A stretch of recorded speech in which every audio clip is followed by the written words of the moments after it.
Welcome everyone to Mailfuzz TV. I am Peter and today I'm going to be talking about the Twilight Zone from the 1980s. This is Season 2, Episode 8. It has got two stories in this one and they are called The Card and The Junction. So spoilers for the episode as always, and this is a Patreon sponsored review, so thank you very much to Cindy for making the pick. So yeah, we're back to two stories. It's a very even split in this episode as well. It's almost exactly halfway in the middle of the episode where the first one ends and the second begins, and they're both pretty decent actually. I don't know if either are going to stick out as being like, you know, all-timer Twilight Zone stories, but they've both got something interesting to do, have something interesting to say perhaps.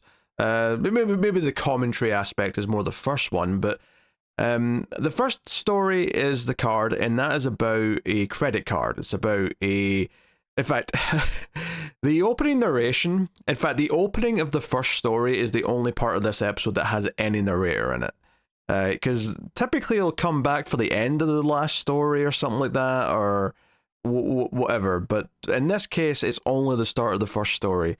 And basically, it's something along the lines of, oh, Satan's tried to ruin Earth or destroy the world with a number of different things, nuclear weapons, this, that, and other, but the final assault will be long-term credit. And I'm like, whoa, okay. Death by 1,000 cuts, I suppose.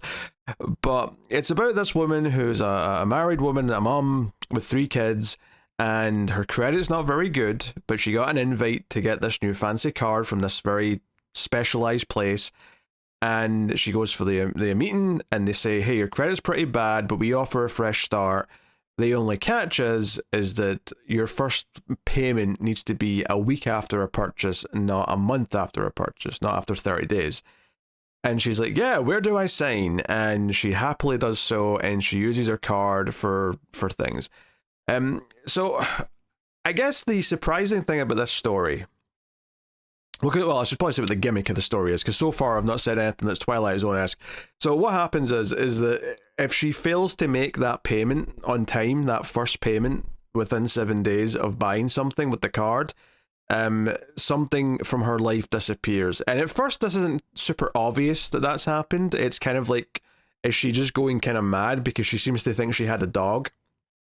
And the rest of the family, like, what are you talking about? We never had a dog. And it happens a second time with a cat. In fact, I think the cat's first. It's the cat and then the dog. But regardless, it's like, oh, wait, something's been taken from her life, almost as if magic, every time she misses a payment. And it gets to the point where, like, she messes up enough that her children disappear. And that's where she really starts to freak out and lose herself.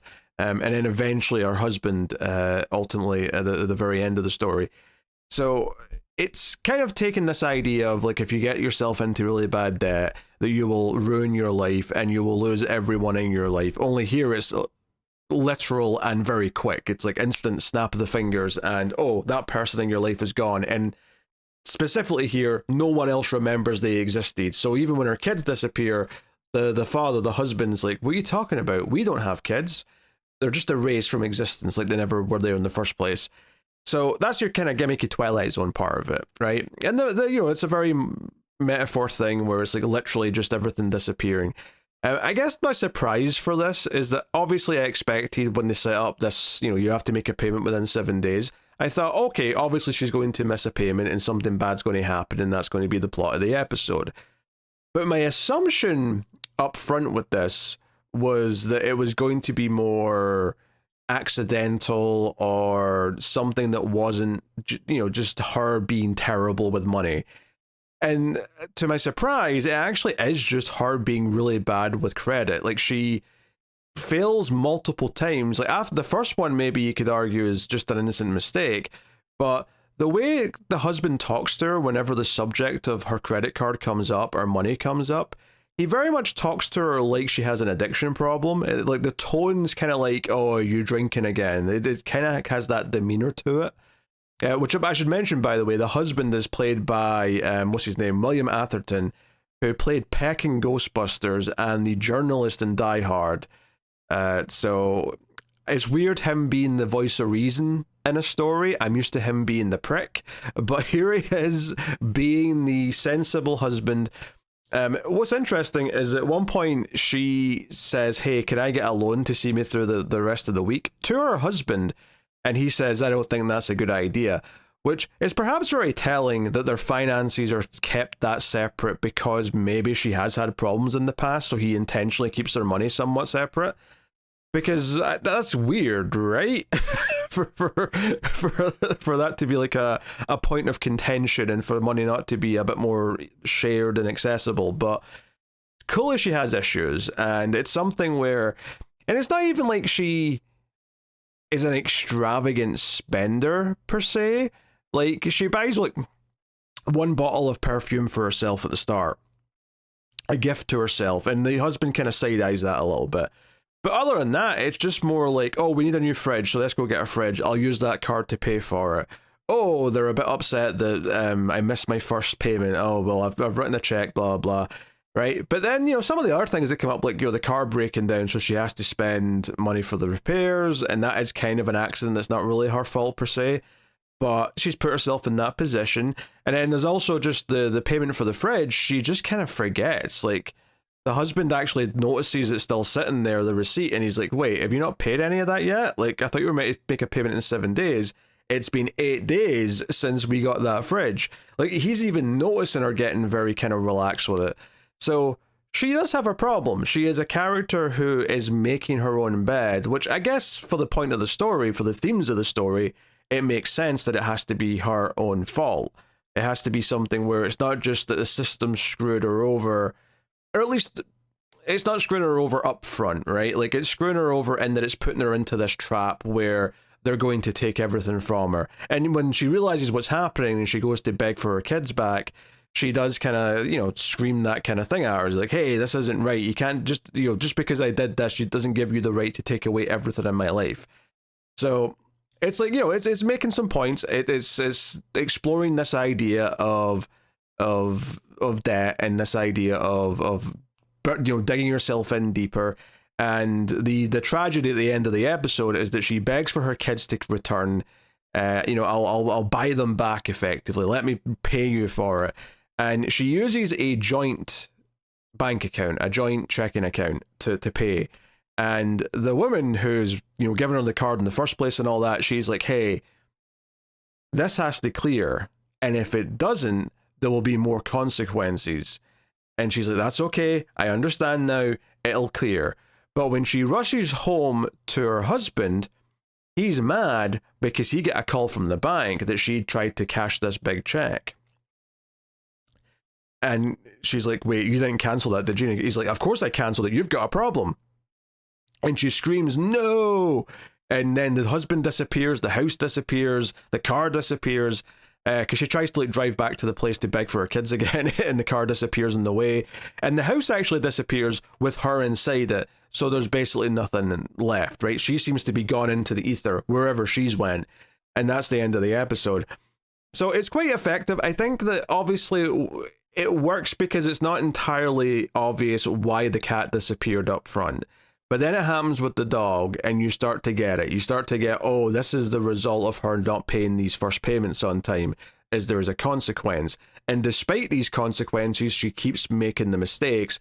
And because she's already made mistakes, fate kind of gets in the way. And because there is an accident, she has almost no wiggle room to argue out of it because she's already made too many, blunders before that were her fault. So it's a little bit of a cautionary tale. It's looking at these things, and it's taking a lot of it and making it literal that she's losing everything. And then the point at the end is that she's basically not herself anymore. She herself is gone because all she is this person with an obscene amount of debt that she can never dig her way out of.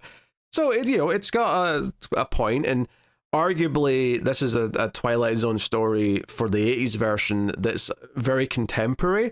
Now, I'm not saying that credit cards and this type of credit didn't exist at all in the 60s, but I feel like a lot more people had credit cards by the time the 80s came around. I feel like it was a more ubiquitous thing than it was in the 60s.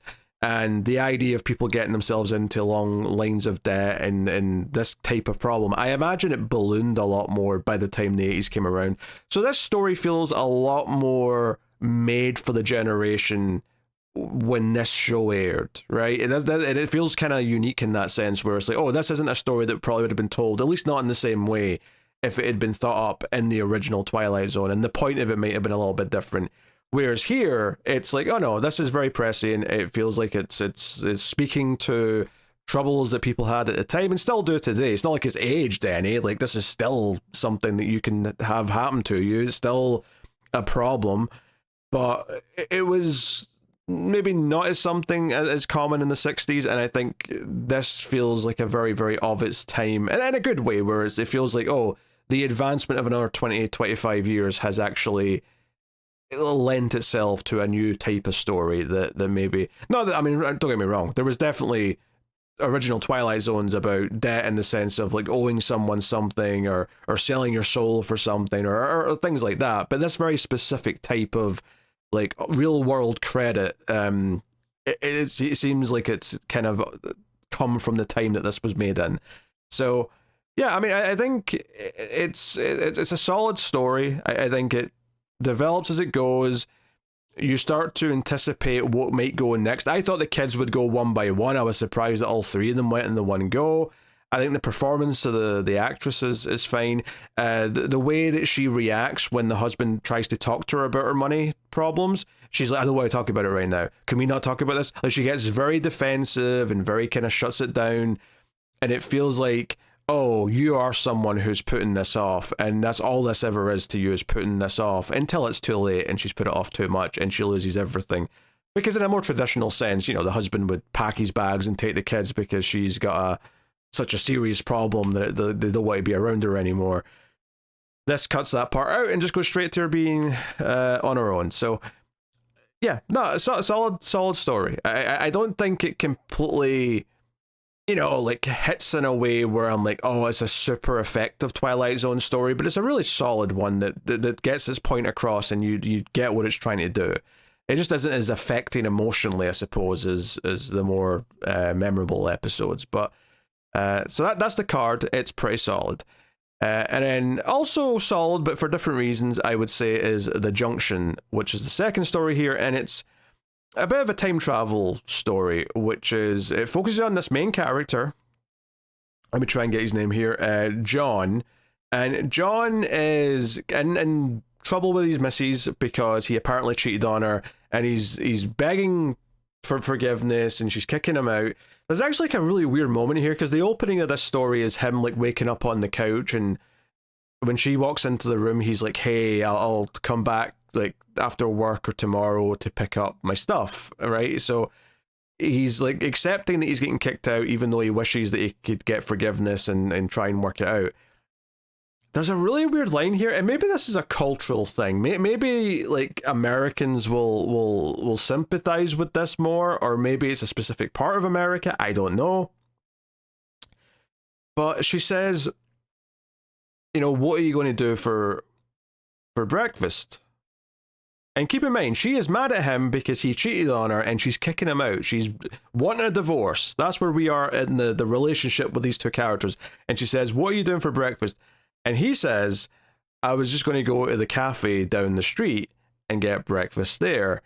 And she gets like weirdly offended and says, oh, you can go tell him I'm kicking you out, but if you think it's going to spread around that I deprived you of, or made you eat like a cafe breakfast instead of a home cooked breakfast, I'm not having that. Like, she's concerned that would be like a blemish on her reputation, and then insists on making him breakfast despite the fact that she's kicking him out. This was weird to me. And I'm not, the funny thing is I'm not even sure what the purpose is of it. Like, maybe thematically you can maybe link it with something, but I don't know. I was like, wait, she's kicking him out, she's mad at him, and she's wanting a divorce, but she's insisting on making him breakfast because it'll look bad on her character if she doesn't. That's weird. And she's still angry, she's still pissed about it. She says this with a like an angry tone, like, how dare you suggest that I won't feed you breakfast? Of course I will. Like, they're weird. I didn't get it, but it's a minor detail. It doesn't really matter for the rest of the story, but I'm thinking about it now that I'm describing the start of it. Anyway, he works in a mine, so he meets up with his work friends, and they're going to the mine, and there's obviously a cave in, right? That's where the story's going.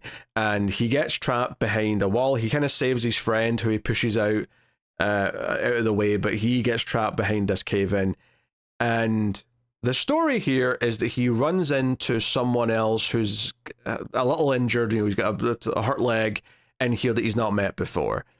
But very quickly, this other guy who's in here, this guy named Ray, starts asking weird questions. He's like, what's that on your wrist? Because he's got like a digital watch. And he's like, wait, what's that, that torch you've got? And he's talking about the light on his helmet.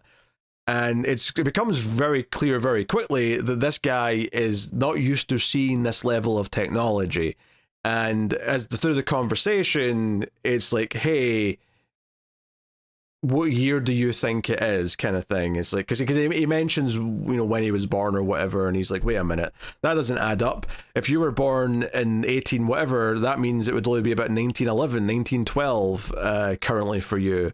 And he's like, yep, that's true. He's also surprised because the main character's black, and he's like, there's a black person working here? That's surprising to him. So they're trapped in there together, and there's a lot of like this kind of the clashing of like their two lives, and they exchange photos of their wives and all that. And a lot of this is about John kind of feeling the regret over what he's done and wanting to get back to her and all the rest of it.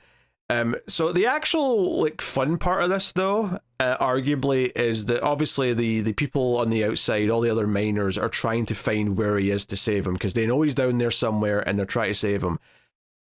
The fun part of the story kind of comes from the timey-wimey element of it, which is there's a letter, and this is very Back to the Future Part 2, this part actually, which is kind of cool, is there's a letter the church has, right? There's the local church, there's a letter that's been there for 70 plus years, addressed to John's wife, with the instructions to deliver on a certain date. Now we find out when the assistant at the church is trying to tell the priest, hey, did you deliver that letter? He says, oh no, I was at the hospital with this person who was dying all night, blah blah. It didn't happen. I'll go and deliver it today. And she's a little pissed. She's like, hey, it's been here for decades and it said to deliver it on that day. And he's like, oh, what difference is one day going to make? Obviously, he doesn't realize it's a warning from the past about what's going to happen in the future. But he takes the letter to the wife, who's outside the mines with everyone else, waiting to see if he's going to be okay, that she's hoping for news. And she reads the letter, and ultimately, it's a letter from the other guy, right? The guy from the past, Ray. And this kind of lines up, we see his side of this at the end when he gets out back into his own time period. He writes a letter explaining what the cave-in's going to happen and say, hey, stop your husband from going to work that day. But he also puts in where exactly they were, right? We're at this junction off this blah, blah, blah, and is very specific because the miners are about to give up because they think it's impossible to find him. And the wife takes the letter and pleads with him, hey, this letter says where he is, go and look. And they do look, and they do find him, and she seemingly is willing to let him come home, and forgiveness is at least started, if not been given entirely.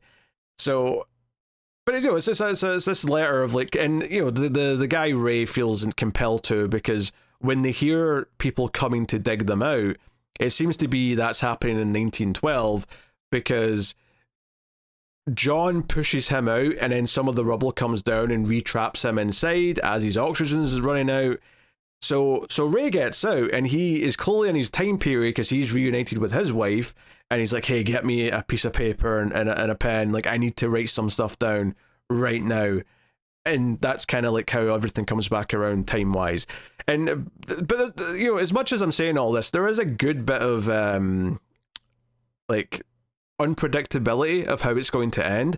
And I say that because I almost thought it was like the opposite, where I thought it was too obvious that he was going to get trapped in the past. I thought John was going to get dug out, but he'd be dug out in 1911 or 1912, whatever year it was. And this letter that was waiting for his wife was from him, basically explaining that he went back in time and that he's now dead because it's been another 70 years. And asking her to like forgive him and move on and whatever. I thought he was the writer of the letter. I thought it was going to be him himself that wrote the letter, right? But it also suggested, well, he's not coming, at the very least, he's not coming back out in present day, because it seems like he couldn't if he was writing the letter. But, of course, the twist being that it was the other guy who wrote the letter to try and help with what was happening and try and make sure that he won't get trapped in the mines. And we do still get the happy ending where he is ultimately found, but he's only found because the letter from the past. So there's kind of like a time loop quality to it of like, if that letter was never written, he would never have been saved. So, that part's fun. Like, I don't think it's got as much to say as the first story of the card, but it's a little bit more fun from a science fiction mechanics point of view, because you kind of get your mind work thinking about, well, this letter's clearly from the past, and what does that mean for how they make it or not make it? Are they destined to die in here? Are they destined to both get out, but both get out in the past? Are they going to switch places, where John's going to come out in the past and Ray's going to come out in present day? And how's that going to be? Like, there was a lot of potential for where it might go at the end, despite the fact that it kind of seemed almost set in stone. But I was wrong about how I thought it was set in stone. So it did actually do something a little surprising, even though it was the cleanest, happiest ending that it could have been. But I'm not even complaining about that, because, like, you know, them building up a little bit of a friendship and bonding when they're trapped inside the caves, and that leading to him wanting to try and help by writing this letter was kind of sweet. It was like a nice side to the story. And, you know, he says in the letter, like, you know, all I was thinking about was you, right? And that's partly why she's able to kind of try and move on from the mistake he had. Because she accuses him at the start, hey, are you ashamed because you did the cheating, or are you ashamed because you got caught? And it's quite clear from the rest of the story, because we get to see him, you know, away from her, that he is just ashamed of doing it in general. It's not just about the fact that he got caught. So, you know, he's a character who's made a mistake, and almost loses his marriage. I suppose thematically you could sort of link the two stories, and that, you know, the mum in the first story, the wife, she was making this like constant mistake over and over again, and it led to her losing her entire life and her entire family. The character in the second story, John, he made a mistake, and he was almost going to lose his wife, and ultimately went through an experience where he kind of already regretted it anyway, but, like, you know, he certainly valued it, and a lot of the truth came out in the experience of being trapped in the mine. So now, it was a solid story. I don't think it's going to like stick out as being one of the all-timers again, because I think it's fun from a time travel mechanics point of view to sort of like try and predict where it's going and sort of feeling the pieces get slotted together. I wouldn't say that emotionally, it hit me that hard. It was kind of like, oh, it's nice that he got back out and he's with his wife, but I wouldn't say that I was super attached to them as characters that much either. It's not like some of the episodes where I've really felt it by the end, where I'm like, oh, I was so invested in this character learning that lesson or getting the happy ending or whatever it is. Here it was kind of like, no, it was a pleasant story, some nice time travel mechanics, and it made sense in the end, and I appreciate that it made me think of Back to the Future Part 2, particularly the end of Back to the Future Part 2. So, you know, that's fun, and I think that, like, you know, this season has been a little rocky, I would say, with only one or two of the episodes being, you know, I think the last few actually have been pretty decent, but, you know, the first batch were a little bit rough, and then we got to the single story episodes, and they were pretty decent. And then I think these two have been pretty decent again. So I think the season is kind of sloping upwards a little bit, which is nice, because the first handful of episodes of this season were pretty rough. So, hey, you know, it's nice to come back round. Yeah. The only other thing, actually, that I forgot to mention is I'm just looking over at the cast here. There was one other face that I recognised. And it's a very, very brief scene. It's when, in the first story of the card, when they're buying the fridge, the salesman, I recognized him instantly. I couldn't tell you his real name, of course. The actor's name is Ken Lerner, but he played Principal Flutie on season 1 of the hit television show Buffy the Vampire Slayer. That was just kind of wild seeing him. I'm like, oh shit, it's Flutie. That's weird. Long before the hyenas got him, this was his appearance in Twilight Zone. So I had to mention that, of course, before I went.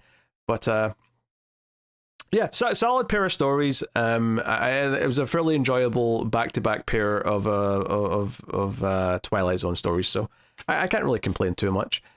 But that is my thoughts on this week's episode of The Twilight Zone. Let me know what you thought of this one in the comments. Like, subscribe, all that stuff helps out a bunch if you do. And of course, if you want to support the channel, you can do that over at patreon.com/MaileFuzzTV, which will also support Mail Fuzz Movies. Go check out the movie podcast over there. But thank you once again for watching and listening. I do appreciate it. Keep watching TV in The Twilight Zone.